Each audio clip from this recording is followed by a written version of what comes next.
over the course of the virus, or over the course of the pandemic, the virus has gone through several mutations, and so we've had several what we call variants of interest.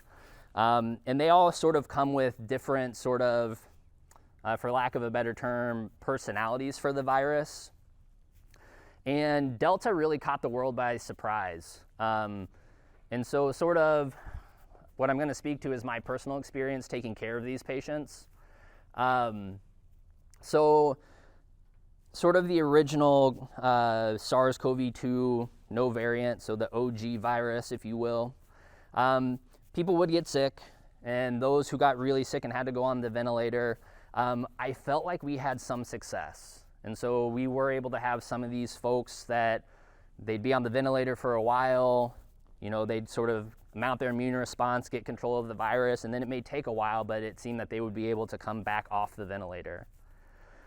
This still happens with Delta, but in my experience, not as frequently. And so the people who get really sick with Delta, and again, this is my personal experience taking care of these folks, is that we do everything that we can to keep them from going on the ventilator.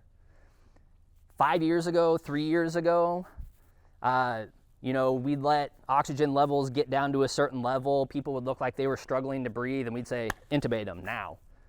We hold off as long as possible. People would probably say that we were close to committing malpractice if we would wait as long as we do now before we intubate people, if we were doing this 3 years pre-pandemic, because they're just like, this person's struggling, help them.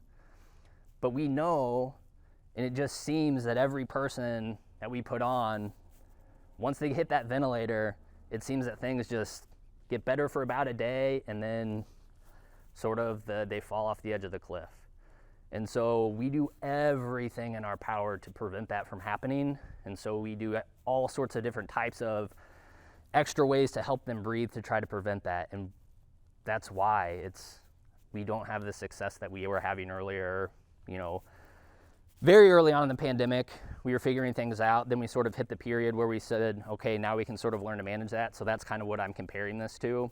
And then Delta hit, and we're seeing younger people, healthier people, and then people that once they go on the ventilator, they tend not to come off. And that's really hard to watch as someone who takes care of these folks, because that's a decision that oftentimes will fall to someone like me. And so I have to say, the one is like, can we last the night to say, keep them off the ventilator? Or do I have to make the decision now to put them on the ventilator, knowing that that's probably, you know, sort of the herald of the end of their life? That's really hard. So that's why that question in particularly is very hard for me. But sort of that's where we are now.